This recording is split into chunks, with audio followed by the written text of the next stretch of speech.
All right.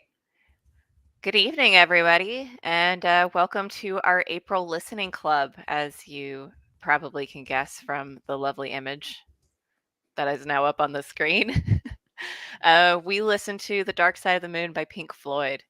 This was actually, I think, suggested to the club by my father. I asked my parents because, this is the generation that they're from, and I know that there's so much good music that's from there, but I was like, all right, for you guys, what is like the most influential album that came out of like late 60s through like mid 80s is probably like the time frame I was looking at. And I got 3 suggestions, and this was one of them. Um, it was always going to be a pick at some point, just kind of moved it up the list. I saw it and I was like, you know what? We got to get it out of the way. Um, but before we do that, I have a little bit of housekeeping. Uh, First and foremost, I actually made a little slideshow so that I can remember everything that's going on. The most important in which is that this is only one of our multimedia clubs at the Dragonfly Arts Collective. We are on Facebook. We're mainly a Facebook group. We're pretty active on there.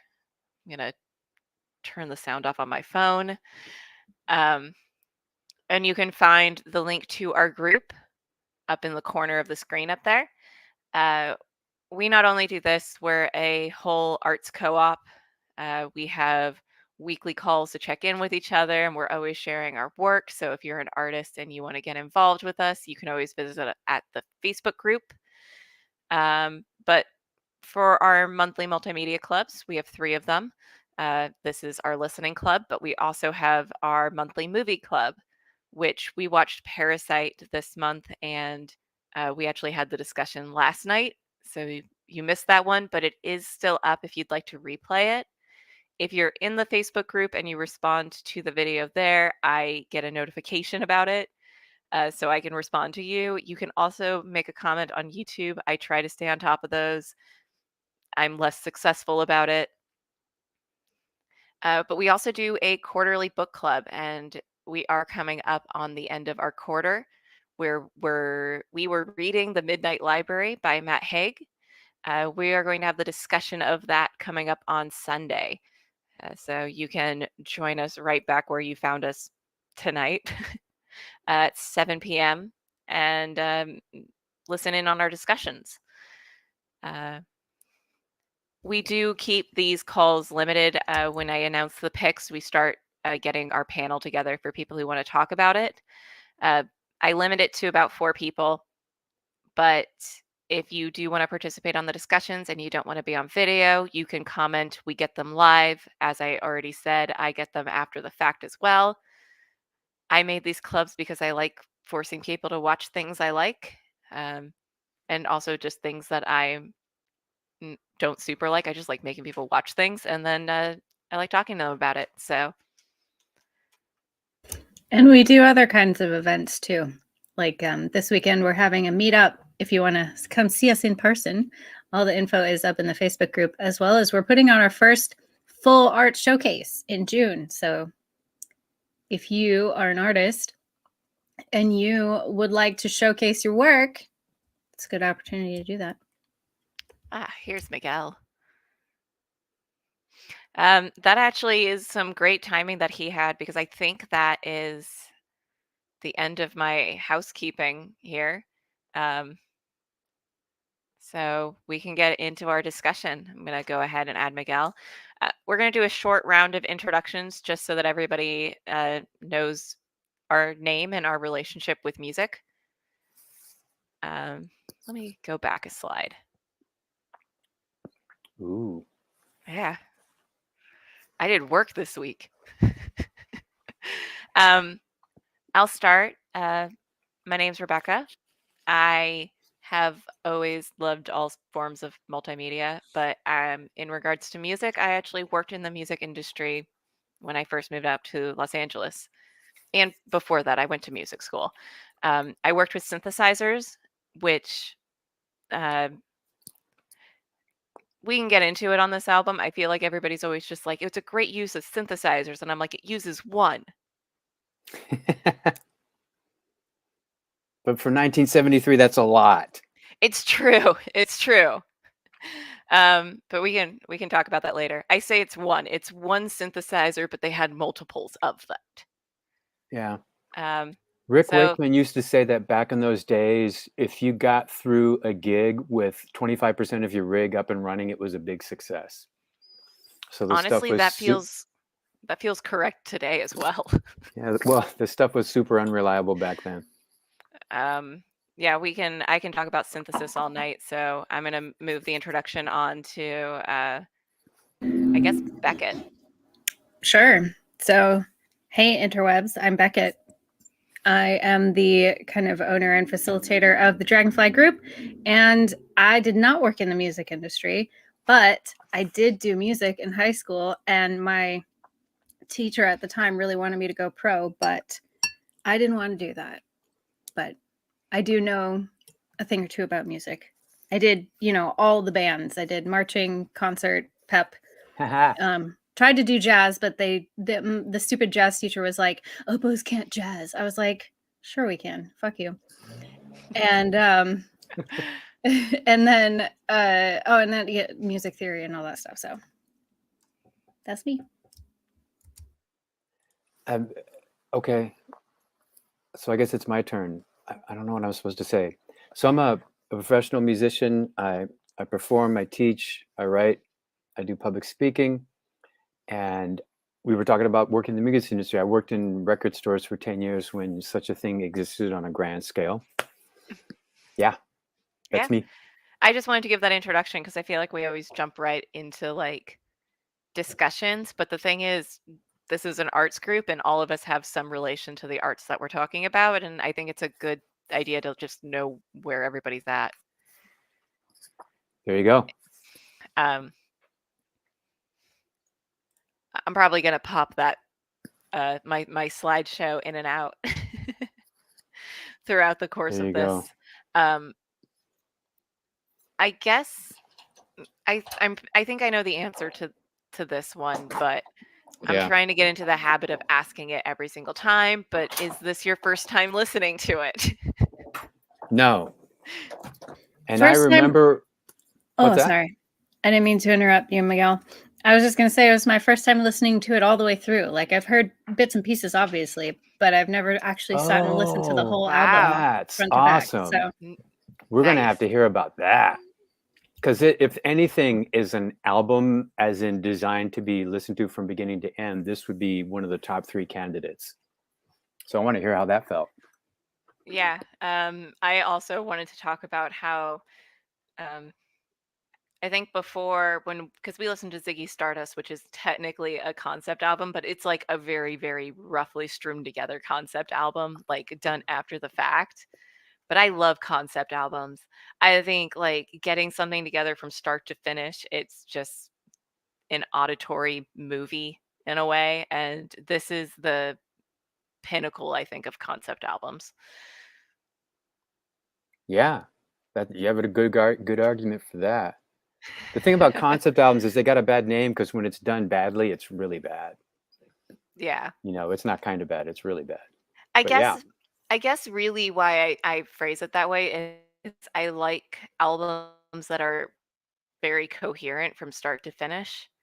I like thinking that an album is just like a collection of work that is like meant to go together. And on some sides, you have things that are just a collection of songs that they've written from a certain period. And on the other side, you have people that are trying to tell a story from start to finish. And just like movies, some of them aren't great and some of them are just very, very rough ideas that were never finished. But Pink Floyd knows how to do a concept album, and they know how to take an idea from start to finish, and they are a performance band first and foremost, so everything is cohesive.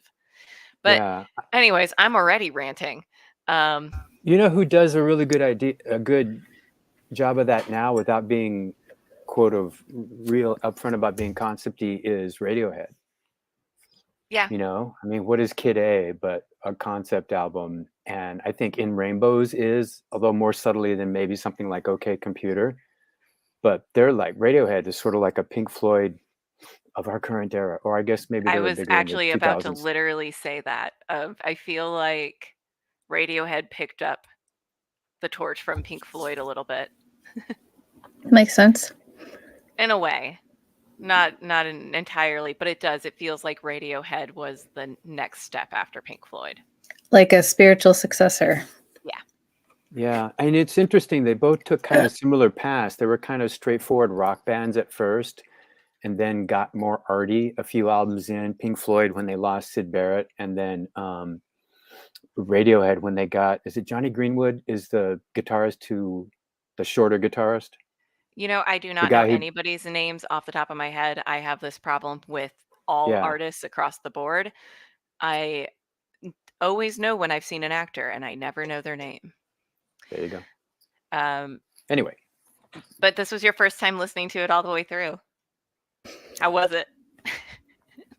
I mean, because I'm not used to listening to albums that are meant to be played as one, so it was hard to differentiate between all the songs and like know when one starts and the next one stops and all that.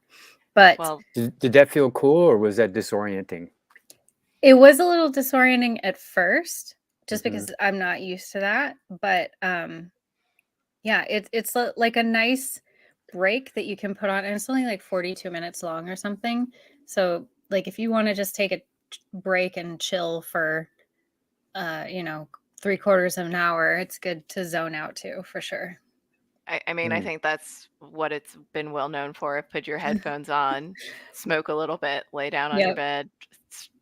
Um, I actually have that problem with the album of I've listened to it before, I've listened to it a couple of times, but I have the problem of whenever I put it on to listen to it, I feel like I blink and then like it's 30 minutes later and I just haven't fully comprehended what has happened in between.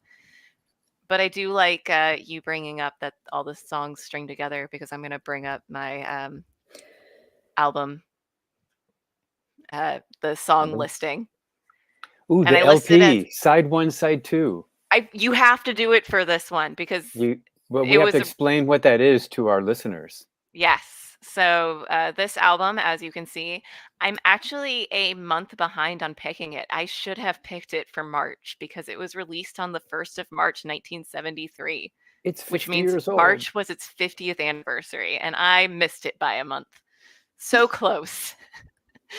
um, but obviously, it was released in 1973. It was released on it was an LP, vinyl, two sides to it. You flip it.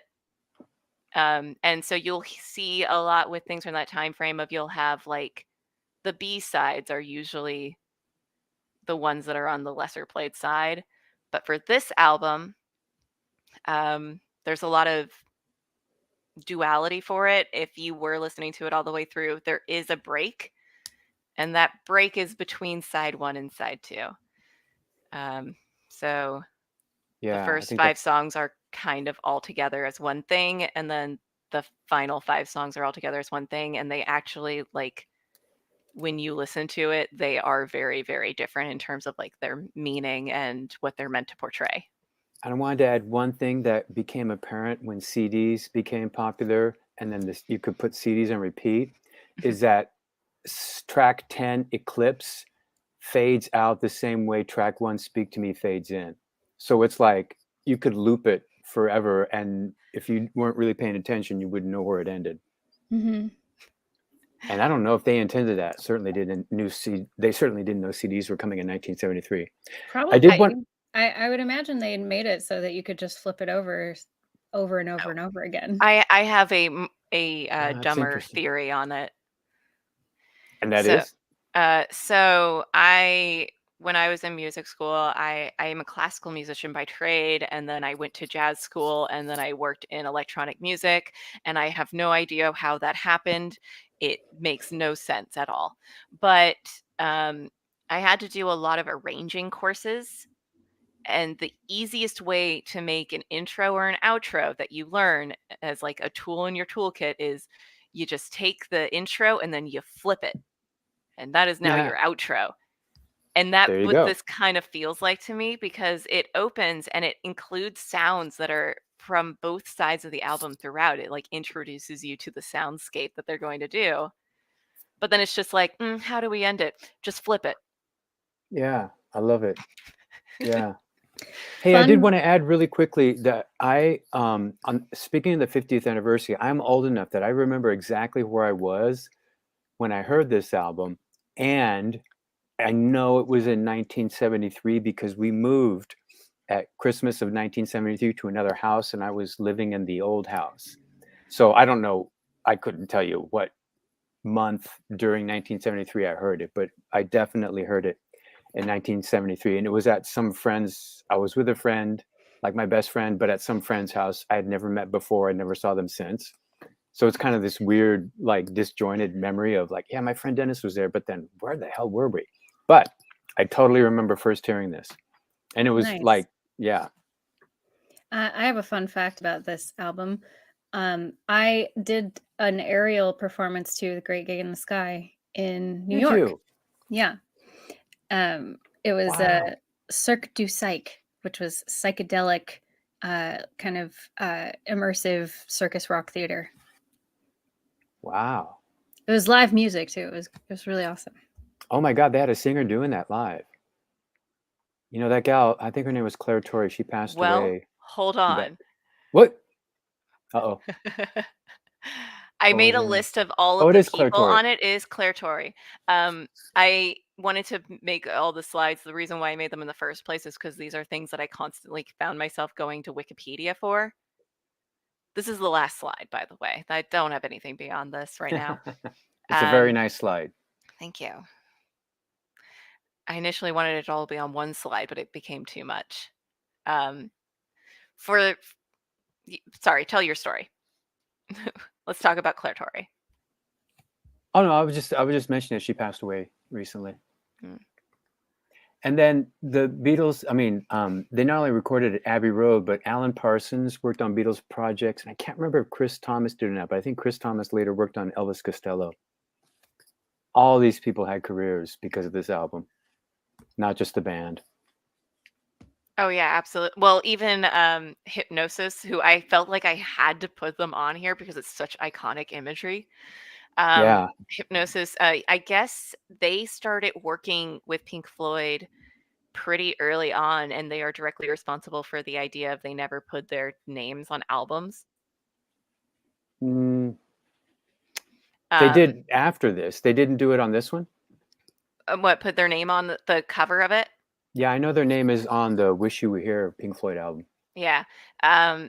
He didn't want to do that, and so he did a couple of them. But I Yeah, felt like it was important to add him to the list. yeah. Um, But this was big for them too, because this was, I would imagine this was the first album cover they did that was huge, because this was kind of the hugest album of the first half of the 70s. yeah. I mean, it was literally on the Billboard charts something like 10, 20 years later, like down in the hundreds, but didn't ever drop off. Their name was not on Wish You Were Here. It was not. Nope. And also, Hypnosis also did the cover art for that. Yep, they did. The guy on fire Um, shaking hands with the guy who's not on fire. I Yeah. have a friend who met one of those actors. It's a classic album cover. They're great. The first one that he did for them was Adam Hart Mother, so it was the cow. Wow, what Cool. what a weird journey. And he did a few of the ones in between for them, which are all just kind of experimental. So I don't know Mhm. anything about him. I just knew that I had to include him on the list of people. Yeah. Awesome. But I'm Yeah, going to go before back to this you, track list. What? I was just going to mention before you jumped on, Miguel, Rebecca was talking about how on the 50th anniversary they released the album cover on it's like social media and stuff, and it was the rainbow was exaggerated, and it was like a special 50th like graphic and stuff, and everyone online freaked out because they thought it was like Pink Floyd going woke because rainbows have God. become synonymous with LGBTQ pride. It's wow. such a It's strange like, do thing, these but people walk outside when it's like misty and see a rainbow and like shit themselves? Like, I don't understand. Wow. um, Hey. this is the last of my slides, but I do have some more just generic fun facts about the album. I think I did put on the previous slide that this was their 8th studio album, but this is actually the 4th best-selling album in history. Yep. Um, And I bet you I know 3 in front of it are Thriller, Saturday Night Fever, and actually I don't know the 3. I know those 2. Peter uh, Frampton? Peter Frampton Comes Alive? no, so actually, Saturday Night Fever is much lower on the list than It you'd is. expect. Thriller is the most sold album in history. Behind that is Back in Black by AC/DC, and then Whoa. somehow the album for The Bodyguard, The What? movie? like the original soundtrack Whitney for Houston. the Whitney Houston movie, The Bodyguard. Huh. And That you got one that is from surprising to Billboard? me. That's like a Billboard source? Well, this came from Wikipedia, but the numbers are from certified copies came from Billboard. Wow. You know, Bodyguard might have gotten a big bump, sadly, when Whitney passed away. So I guess that's possible. That was probably her best-selling thing before that, because that was a crossover thing that was not just an R&B thing. Yeah. But I'm very surprised by that. I am also very surprised by that, and but I we'll bet, talk about that another time. and I would bet you also, if we looked at it over history, I think AC/DC Back in Black caught up in the last 10 years or so, because it's kind of an evergreen thing and everybody has to have it because it's by and far their best album. So I don't think AC/DC was always in the top 5. It's also just a cool, like, if you collect like vinyls or something, it's just a cool one to have. Of just like you Yeah. pull it out, Well, it's it's a just great, black. I mean, if you like that kind of music, it's a great, great, great album, but they weren't like, they didn't sell Michael Jackson numbers ever. So yeah, those are some Awesome. fun little facts about this. I did not listen to The Dark Side of the Moo. The Moo, MOO? I don't know if that? you guys are aware of. Uh-oh. Do I want to be aware? So, like we were talking about, or I said before, Pink Floyd is primarily, I consider them to be a live band. In fact, when they did this, they performed at least the parts from side 1 like in concert until they were ready to record it. They like performed it for like a year before they even thought about recording any of the songs on the album. Yeah. Hey, Um, and I want you to finish your thought, but I want to talk about like what a working band they were during the recording of this, but go ahead. I mean, yeah, we can absolutely get into this because they continue to have that. I think it just might be a Roger Waters thing. But anyways, so The Dark Side of the Moo is kind of unofficial, but it's a compilation of all the early recordings. They're recordings that were not available on albums released in the US. Was it like bootleg live stuff or Yeah. early mixes? No, like bootleg live stuff. Oh, okay. And I think probably some. I don't know a lot about it. I just think it's really funny that when I went to Wikipedia to look up more on the album, it's like not to be confused with The Dark Side of the Moo, and I was like, tell me more. Not to be confused. And is it MOO or MU? No, it's MOO.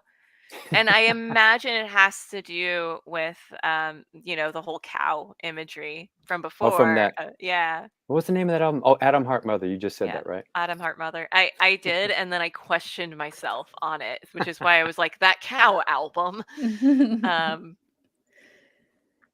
Wow. And I just think that's really funny. I did try to watch the synced version with the Wizard of Oz. How'd you do with that? Yeah, I thought it was interesting. Like, it doesn't match up perfectly, but there are certain moments where it's like, wow, that like really lined up well. Really?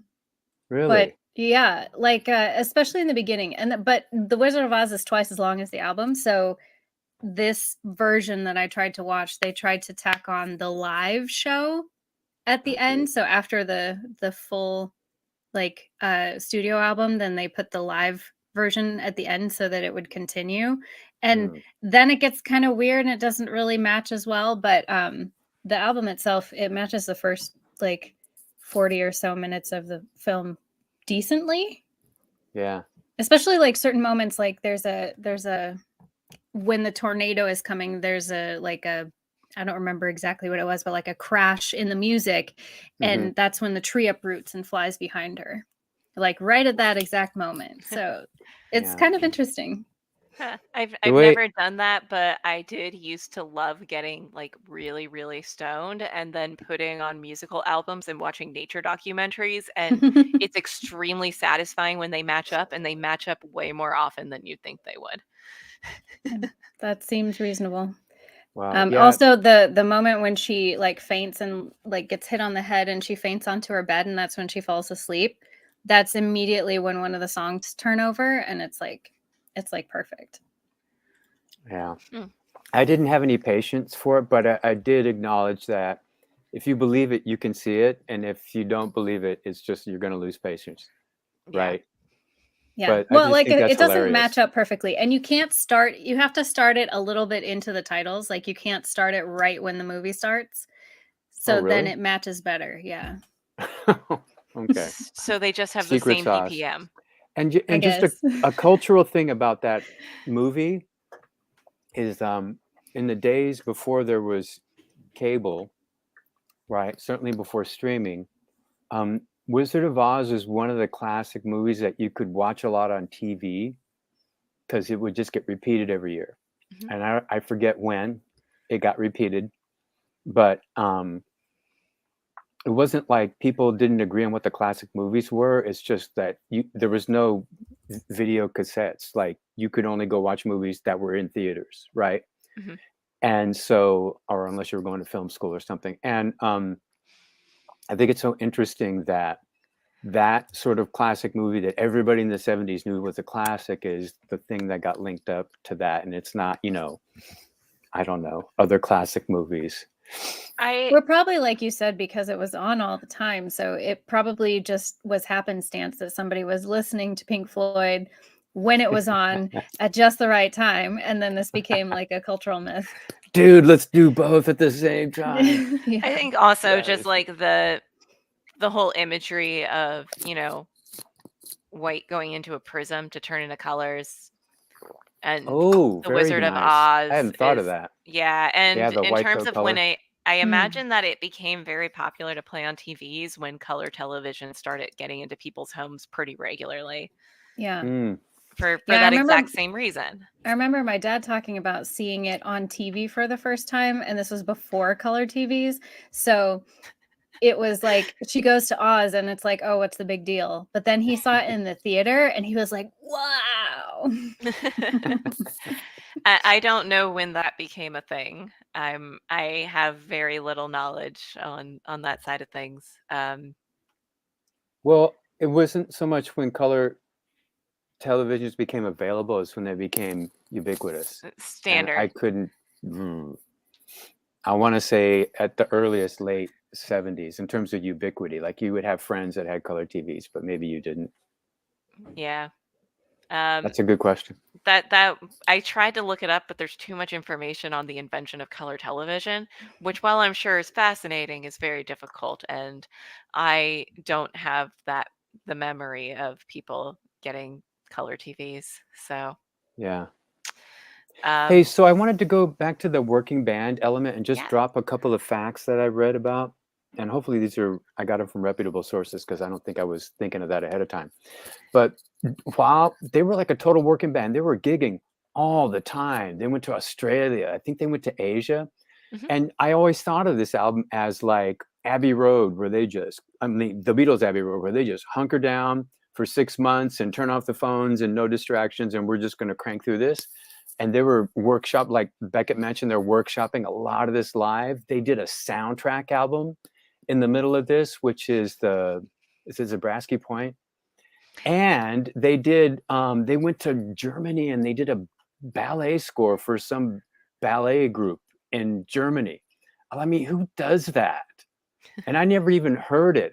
Maybe it failed or what, but I mean, God, they were busy, you know? Yeah. And part of that was they weren't making money at this point because they weren't selling a lot of records. And after Dark Side of the Moon, they were selling enough records that they didn't have to take on all that much work. But man, they were working their butts off. Yeah, When they when mhm. oh, I was sorry. going to say they also all worked separately, and also in this band. And I'll let Beckett say her point Oh, because I I was think just gonna mine will lead ask, on to something else. when was this release versus The Wall? Oh, it was about Oh, 7 years earlier. The Wall was 79 or 80, and this is Okay. 73. So yeah. that was when they were more popular. Oh yeah. That makes sense. And The Wall, I'm sure, was kind of that process of, turn off the phones, we're hunkering down. They did a lot of it in LA and not in London.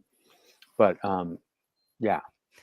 A lot of their albums, like when I look at the dates recorded, because I even included the dates on here, a lot of them take like a year Oh yeah, to this one like takes record. basically a year, May to February. Wow. Yeah, and a lot of them have that. And I do know from my brief reading of the history that a lot of these like a lot of the songs are like taking points from the other things they were working on. Hmm. So like they were working on like the soundtrack and the ballet, but like ideas that didn't quite make it into those, a lot of them made it onto this album. So they Hmm. were all working on them concurrently. Um, I wanted to talk about just like that whole work-life balance thing that they did not have, Clearly. because the reason why it's really important to separate out the first and the second half of this album is because this entire album is kind of dealing with like insanity and like madness and mental illness. Quite a bit of it I know came from their former bandmates in Barrett. Yeah. But my understanding is that the first half of the album is what they were like touring around with and the pressures of their life and how they were going mad. Hmm. That's the phrase for it. Like going mad. It's all about going mad. Hmm. um, it's all about the pressures of their touring life and being musicians and how that's kind of um, led to their mental downfall, I guess. I'm Hmm. trying to figure out a better way of phrasing this. And then Hmm. side two is more external. Um, I feel like I should go. Yeah, the album deals with the things that make people mad, Hmm. with the first part being the pressures associated with the band's arduous lifestyle. Um, and then the second half is a lot more open. I know that the first half is actually what was really conceived of as their concept album, and then the second side were things that they felt like fit. So it's more side one is specifically them, and side two is externally, like things that people just in general go mad about. Hmm. Um, Wow. I never thought about the two sides being different. And do they mean like thematically in terms of the lyrics? Or they're um, just talking about their point? Well, I don't know. I think it's just their concept of it. Oh, I'm okay. trying to like find the actual wording because I had like a bunch of interviews and things along those lines, um, that I might just be talking out of my ass and lying to you a little bit on it. Um, I wouldn't use the word lying. um, here's the actual thing that is written here. Dark Side of the Moon seems to specifically suggest that there are two types of insanity. The first type is the insanity mentioned on the album suggests that people go insane by riding the tide. Or specifically speaking, people are insane for doing what they're told all the time and just accepting life for what it is. And the second type is literally the opposite of that. People that don't ride the tide Hmm. realize that the people riding the tide are insane. In turn, their efforts to try and convince people not to ride the tide. I like that it just keeps saying that. Wow. Uh, but yeah, there is a difference in terms of like what the first side is saying and what the second side is saying. I think they're That's interesting. I never thought of that. Don't ride the tide, man. I also didn't, but like I was like, it makes sense, and they would do something like this. Um, like I said, I always have the habit of whenever I listen to this album, I feel like I just enter a different space and I'm not quite fully there. Hmm. I guess I go insane for a short period of time. Um, so I've never actually like really listened to it and comprehended like the nuances of the differences. Yeah, me neither. So I can not confirm that. I didn't do a deep enough analysis on it myself to really, but I thought it was interesting when somebody said that, and I was like, It, it does make it, sense. and you know what?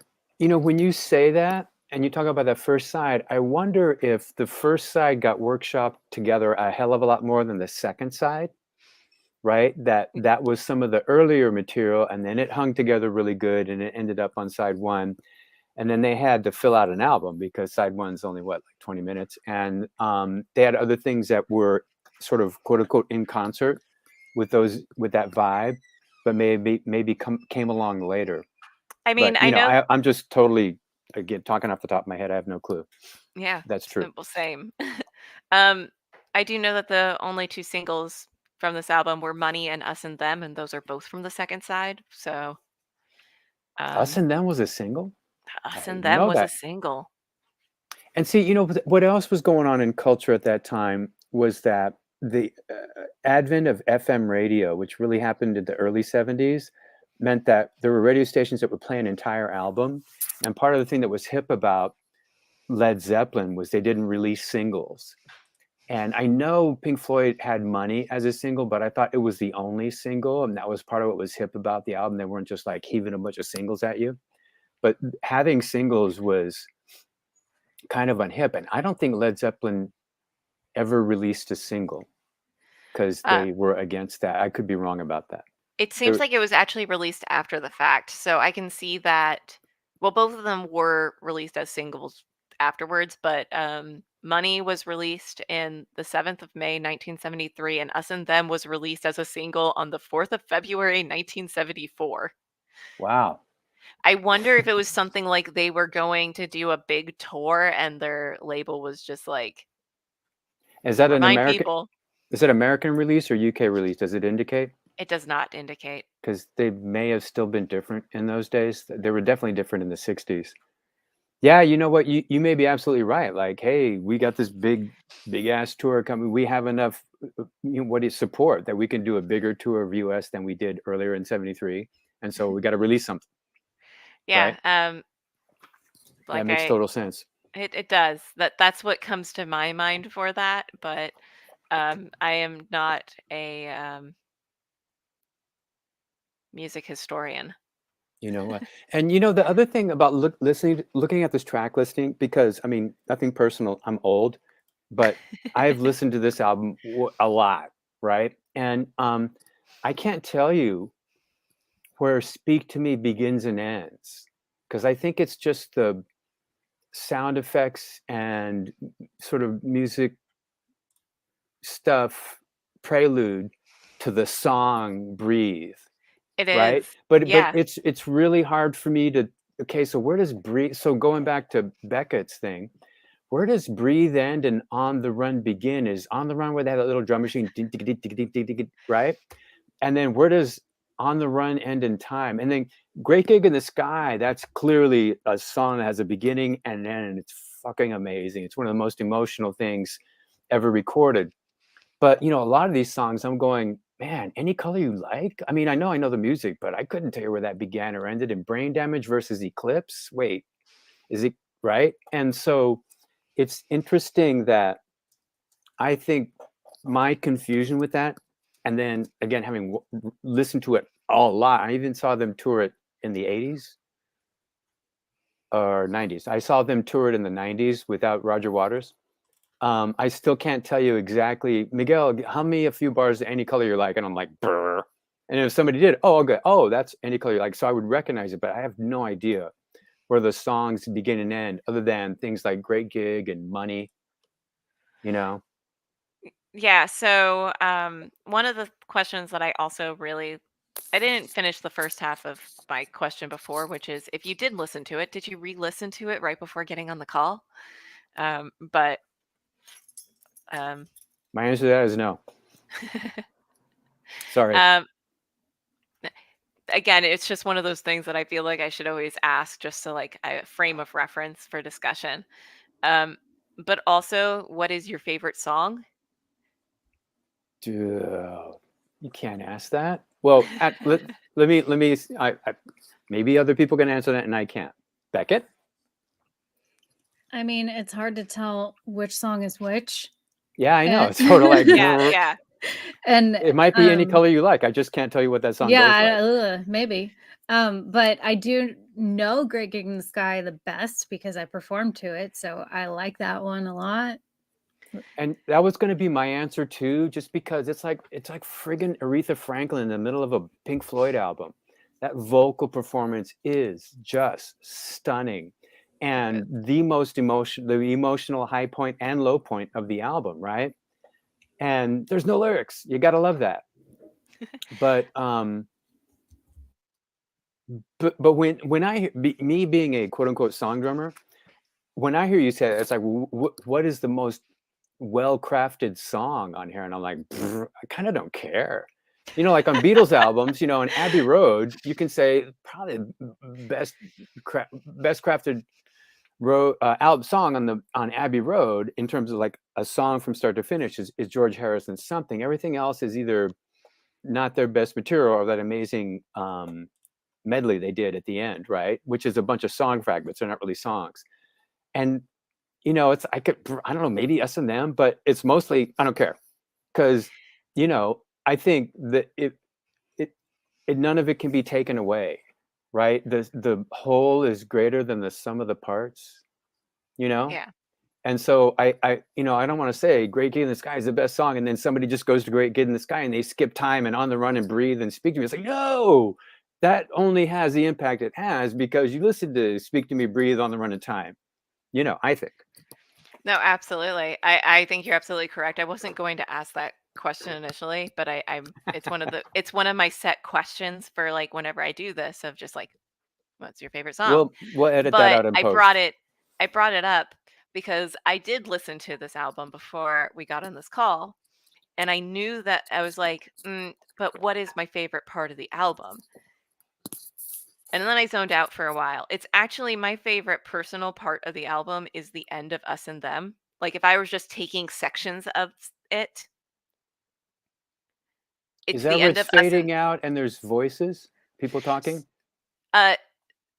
No. So See, I brought this it up is. because I'm when sorry, I should just shut up. I was I don't know listening what to the happens. song, I was like, "Oh, Us and Them ended, and now we're listening to Any Color You Like." And then I listened to Any Color You Like, and I was like, "No, that wasn't correct. Where was this?" And it's like the second half of Us and Them sounds like it should be Any Color You Like. Yeah, see, that's the thing, you know. And my answer to that would be the whole thing is my favorite part of the album, that it holds together as a totality. And whenever you hear Money, I mean, I remember hearing Money on the radio, and like just being pissed off that a commercial came on and not Us and Them. It's just like, God, you shouldn't play it if you can't play the whole thing, you know, in my 12-year-old, 11-year-old brain, right?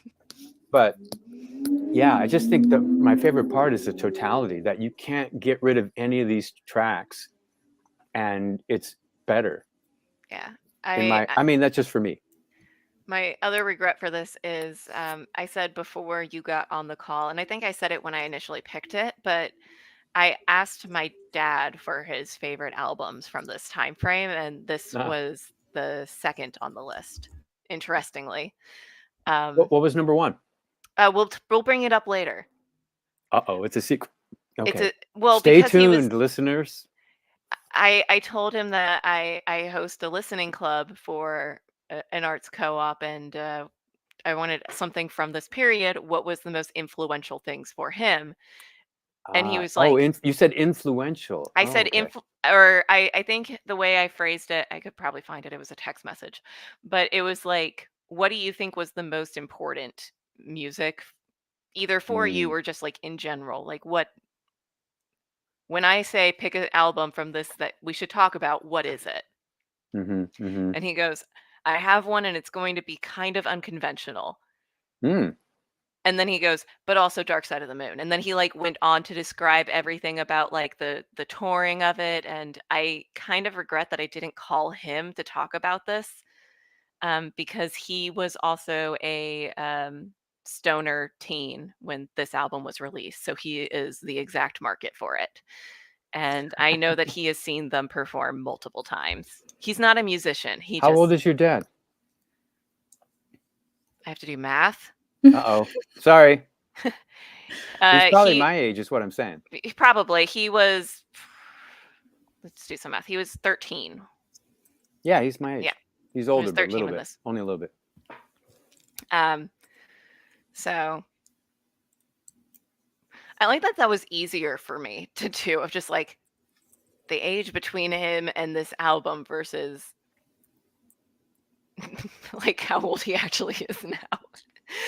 I'm a terrible daughter. Well, that if you know the year he was born, that's an easy conversion. 73. Yeah. I don't do like because I have to like separate that math out for myself. I don't know. It was a weird thing. We are coming up kind of. What We have 15 already? minutes. Yeah. We have 15 minutes left, and I'm going to call this right now because I want to talk about synthesizers. Yes. And now for something completely different. Look, this is the thing that I really like. Um, Go for it.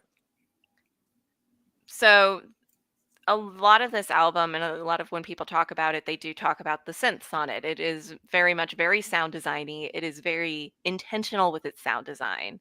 Mm-hmm. And it is pretty early on in the synth game. Mm-hmm. I had to go back to my because I listed what everybody was playing on there. So you have like the Hammond and Farfisa, which are both electric organs. Mm-hmm. Um, I love the Farfisa. It's so especially corny sounding, and I love it so much. Wurlitzer and Rhodes were the electric pianos, which were also pretty standard. Mm-hmm. Um, it lists multiple times. It has the VCS3, the EMS VCS3, and the Synthi AKS as listed as multiple times on here. But the thing is, those are all like slight variations on the exact same thing. Um, Oh, so they had two of them in I case think one they broke had down or something? I think they had 4 of them. Oh, okay. They all were kind of made at the end of the 60s, early 70s, so they were Mm-hmm. pretty big to like they got them pretty quickly. Um, And that stuff but was expensive back then, I would imagine. it wasn't though. It's the fun Oh, it thing. wasn't? I don't know if you've ever seen one. Okay. I don't know why you would have. Um, I could find a picture of it. It's a Did very did they tour with it? I've seen pictures of his rig from touring. Did he tour with them? I would assume so. Yeah, They're kind of finicky, honestly. exactly. If I was touring with something, I would probably play it back as a tape, if I'm being Yeah, and completely that's my honest. thing. But You know, this is the first big album in the culture that had what we consider sequencing now, or sequencers, right? right. And since we're so unreliable back then, I bet you they probably just had it on a tape, you know, and the drummer had to play to the tape. Oh gosh. So this is a VCS3, and the rest of them, the Synthi, they use the same electronics. I think for some of them, it's like a slight different arrangement of like where things are placed or the outer casing. But So I I'm got to sure ask the that dumb there's question, where is the keyboard? it's attached, or you attach it yourself. Essentially, there's like a little Oh, okay. keyboard. You can find pictures of them. But is it a tiny like 2-3 octave thing?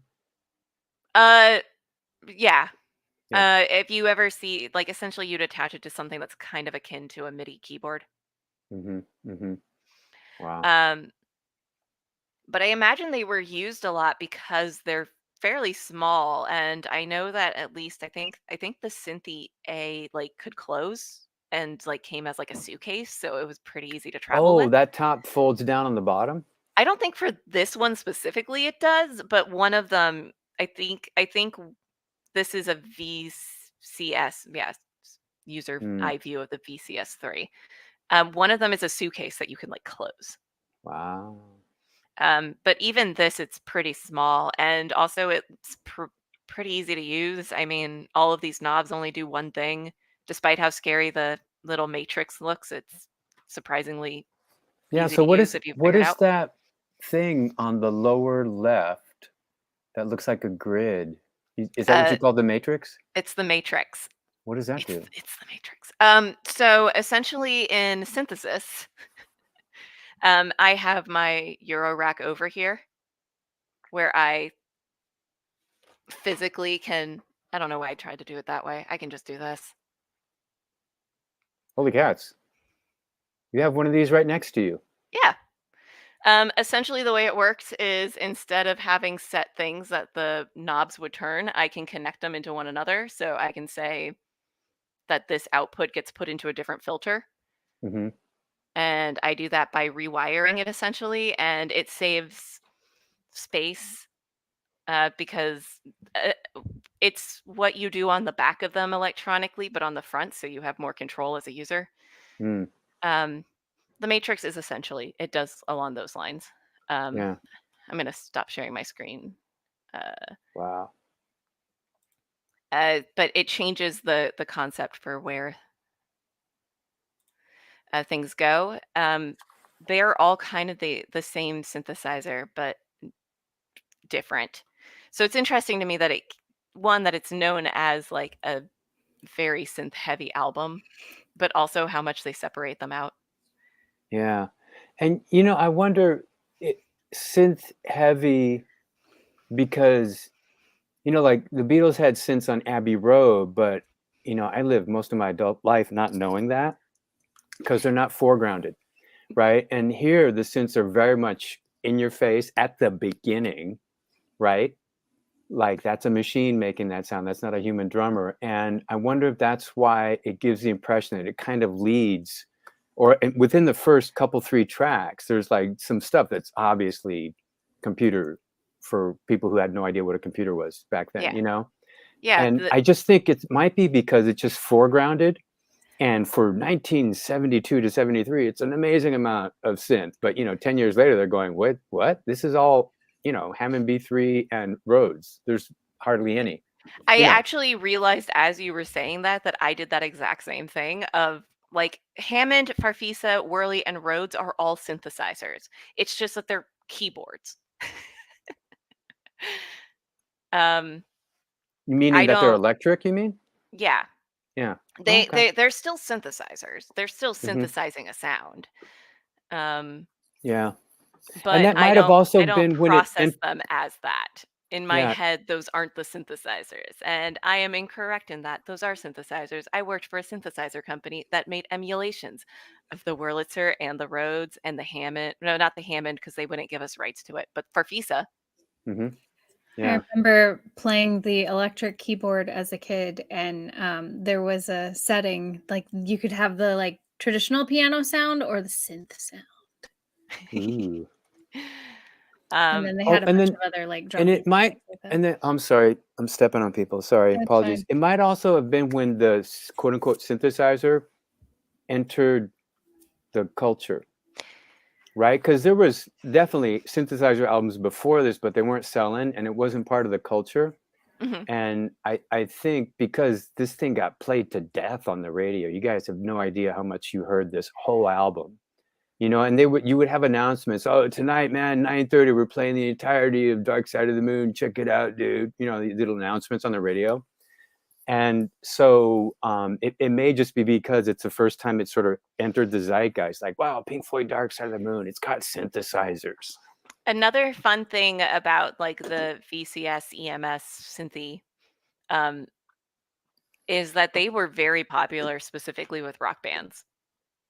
Oh, really? Yeah, I Not, didn't know this until I pulled it up over here. Specifically yeah, progressive rock bands.